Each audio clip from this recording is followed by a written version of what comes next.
नमस्कार, आप देख रहे हैं हमारा खास शो मेरा धर्म मेरा ईमान। मैं हूं आपके साथ पूर्णिमा मिश्रा। लाउडस्पीकर एक बार फिर से विवादों में आ गया है। इंदौर में मस्जिदों में लाउडस्पीकर से होने वाली अजान के खिलाफ मुहिम चलाने वाले वकील मनीष गटकर पर मुस्लिम युवकों ने ऑफिस में घुसकर हमला कर दिया, जिसमें वकील घायल हुए। उनको अस्पताल में एडमिट करवाया गया। रमजान का महीना आ चुका है, ऐसे में यह विवाद राजनीतिक रंग लेता हुआ नजर आ रहा है। वैसे तो लाउडस्पीकर से अजान विदेशों में बैन है, देश में लाउडस्पीकर को लेकर नियम भी एकदम साफ है, लेकिन अब यही लाउडस्पीकर वोट बैंक वाला टूल बन चुका है। मंदिर वाला लाउडस्पीकर, मस्जिद वाला लाउडस्पीकर अलग अलग हो चुका है और इन्हीं स्पीकर्स से निकलने वाली आवाज अलग अलग समुदाय के लोगों को अपने पक्ष में करके एक राजनीतिक रास्ता बनाती है, जिसकी मंजिल संसद बनती है। कैसे, मेहमानों से करेंगे चर्चा, लेकिन उससे पहले ये रिपोर्ट देखिए।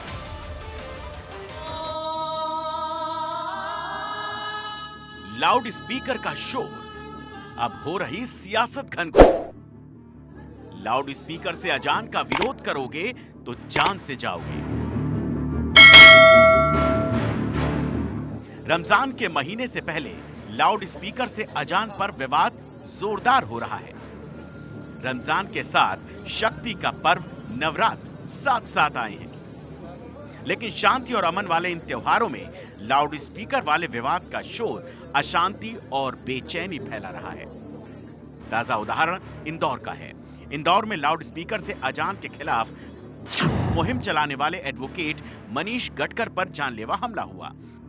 उनका इलाज अब अस्पताल में चल रहा है। बोले आजकल आप बहुत पीएफआई ये हिंदुत्व के लिए काम करो और फेसबुक वगैरह पे आप बहुत पोस्ट डाल रहे होगे मुस्लिमों के विरुद्ध में। बोले आजकल देश में मालूम है ना कैसी घटनाएं हो रही है कि मतलब क्या कहना क्या चाह रहे होगे। बोले मत करो आप, नहीं तो आपके साथ में कभी भी कुछ भी घटित हो सकता है। बस वो ऐसा करके उन्होंने मारपीट वगैरह शुरू कर दी। यही बताया, उनका बोलने का मतलब ही यही था कि देश में इतनी बड़ी बड़ी घटनाएं हो रही है कि सर तन से जुदा और इस प्रकार की जो घटनाएं हो रही है, बोले आपके साथ भी हो सकती है इस प्रकार की घटना के बाद सदर बाजार थाने में एफआईआर दर्ज कराई गई। पुलिस आरोपियों की तलाश कर रही है। वहीं एडवोकेट पर हमले की बीजेपी के राष्ट्रीय महासचिव कैलाश विजयवर्गीय ने निंदा की है। इस प्रकार की ताकतों को इंदौर में पनपने नहीं देंगे, कुछ भी हो जाए। हम प्रशासन से कहेंगे कि इनके खिलाफ सख्त कार्रवाई करें और हम भी अभी सक्षम हैं। लाउड स्पीकर का नया विवाद महाराष्ट्र से भी जन्मा है, जिसे मनसे के राज ठाकरे ने पैदा किया है। राज ठाकरे ने कहा कि जब सऊदी में रमजान में लाउड स्पीकर बंद हो सकते हैं तो भारत में क्यों नहीं। वक्त की नजाकत भी है और लाउड स्पीकर के नए विवाद ने एक बार फिर माहौल खराब कर दिया है, जिसका सियासी फायदा लेने की कोशिश जरूर की जाएगी। फायदा लेने की यही कोशिश समाज को समुदायों की जमीन पर बांटती है और वोट बैंक का टूल बनाती है। Bureau report, Bharat 24। और मेरा धर्म मेरा ईमान में चर्चा की शुरुआत करेंगे। हाजी मेहरुद्दीन इस्लामिक स्कॉलर इस वक्त हमारे साथ मौजूद है। स्वागत करती हूं हाजी साहब आपका। और स्वामी उपमन्यु, आप धर्म गुरु हैं, इस वक्त हमारे साथ जुड़े हैं। स्वामी जी, आपका भी मैं स्वागत करती हूं। और सबसे पहला सवाल हाजी मेहरुद्दीन मेरा आप ही से है। जिस तरीके की घटना इंदौर में सामने आती है, युवक पहुंचता है जिसका नाम जुनैद है, मारपीट करता है, तोड़फोड़ करता है, कांच शीशे तोड़ दिए जाते हैं, लेकिन ये कट्टरता सबसे बड़ा सवाल इस एक घटना के बाद, क्योंकि ये पहली घटना नहीं है, इससे पहले भी इस तरीके का रिएक्शन देखने को मिला है। ऐसे में इस घटना पर यह सवाल तो बनता है कि आखिर लोग इतने ज्यादा कट्टर क्यों हो जाते हैं। अगर कोई सुप्रीम कोर्ट की गाइडलाइंस के हिसाब से काम करने की कोशिश करता है तो क्या वो कट्टरपंथी सोच के साथ घर में घुसकर मारपीट करेगा, जान ले लेगा क्या? देखिए, मैं तो ये कहना चाहूँगा, जो भी ऐसी कोई करता है जैसे कि करी गई है जो अभी आपने बताया, उसके खिलाफ कानून को जो है सख्त से सख्त कानूनी कार्रवाई करनी चाहिए। हम तो कह रहे हैं ऐसे लोग जो भी है कट्टरपंथ, चाहे वो हिंदू समाज में हो चाहे मुस्लिम समाज में हो, कट्टरपंथा नहीं होनी चाहिए, क्योंकि ये दोनों समाज के लिए बहुत ही हानिकारक है। इसलिए इन सब चीज़ों से बचना चाहिए। मगर रही बात अजान की, आज देखिए, अजान, नमाज, हिजाब, सारी चीज़ें मुसलमानों की जितनी भी हैं उन सब पर आज विवाद खड़ा किया जा रहा है जानबूझकर।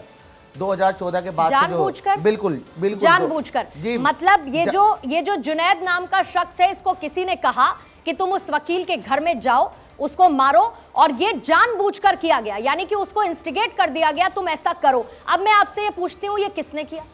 देखिए, जिसने भी किया, जिसका भी आप नाम बता रही हैं, देखिए कानून उसके खिलाफ कानूनी कार्रवाई करेगा। नहीं, सिर्फ कानून करेगा क्या हाजी साहब? आप लोग क्यों कोई नजीर, एक ये नजीर तो चली गई कि वो युवक घर में घुसता है, मारपीट करता है, दफ्तर में वो कहते हैं कि आइए आके कचहरी में मिलते हैं, वो कहता नहीं तो हम आपके दफ्तर में मिलेंगे, और वहां पर आप कॉम से क्यों नहीं निकालते ऐसे लोगों को? अभी सुनिए, महाराष्ट्र की ऐसे लोगों को कॉम से क्यों नहीं निकालते हाजी साहब? महाराष्ट्र में बड़े फतवे जारी होते हैं, महीने के अंदर ये फतवा क्यों नहीं जारी करते? 50 रैलियां हुई हैं, उनमें खुलेआम मुसलमानों का बहिष्कार की बात की जा रही है, उनके खिलाफ तो कानूनी कार्रवाई नहीं हो रही। मैं सिर्फ आपसे ये पूछ रही हूँ, कानून अपना काम करेगा, आप क्या करेंगे? कौम क्या करेगी? क्या कौम ऐसे लोगों को बहिष्कार करना उनका नैतिक दायित्व है, बहिष्कार किया जा सकता है, लेकिन बहिष्कार करने के उसमें आतंक करना, मारपीट करना, ये ठीक नहीं है ना। गुरुजी, मैं उसकी मजम्मत कर रहा हूँ, कंडेम कर रहा हूँ, मैं बार बार कह रहा हूँ कि ऐसा नहीं करना चाहिए। उसको कानून के तहत, अगर उसकी कोई शिकायत थी तो वो अपने कानून में जाता या कोर्ट जाता। ये सही बात है। उसने कानून को हाथ में लिया, तो इसलिए आप लोगों को आगे बढ़ना चाहिए। हाजी साहब, अखाड़ा परिषद ने, स्वामी जी एक सेकंड, अखाड़ा परिषद ने 14 फर्जी गुरुओं को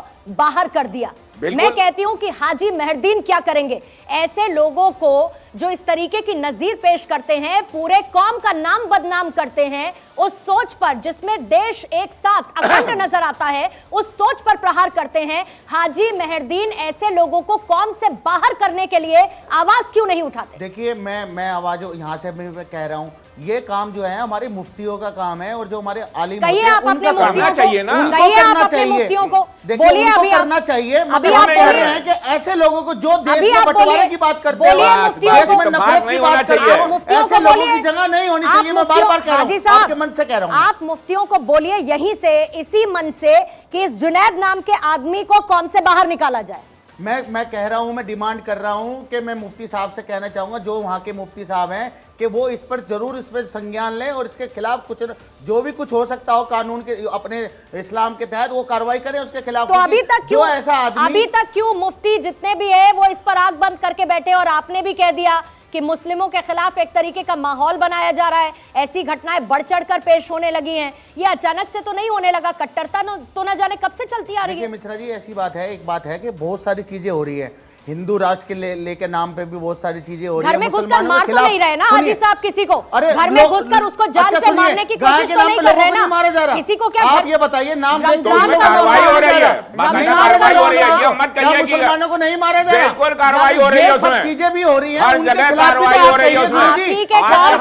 मैं कंडेम करता हूं हाजी साहब, लोगों के लिए आप ही के कौम के लोग, क्या हाजी साहब, आप ये हिंदू एक बच्चा चौराहे में अगर गलत करता है, एक बच्चा करता है, तो मुस्लिम को बोलना नहीं पड़ता है, हिंदू ही लोग हैं उसको मारते भी हैं, उसको बहिष्कार भी करते हैं, सब कुछ करते हैं। जो अगर बलात्कार भी करते हैं, आप उनको सम्मान करते हैं। अरे तो आप ही के कौम के लोग हाजी साहब सर से जुदा की मुहिम चला रहे हैं। अगर किया है तो उनको ज्यादा सजा मिली है, बचना चाहिए गुरुजी। अगर किया है तो ज्यादा अपराधियों का ये भेदभाव किए, सर गलत है ये हाजी साहब। अगर हिंदू मुस्लिम का भेदभाव किए उनको सजा मिली है, अगर कोई भी गलत किया है उन्होंने।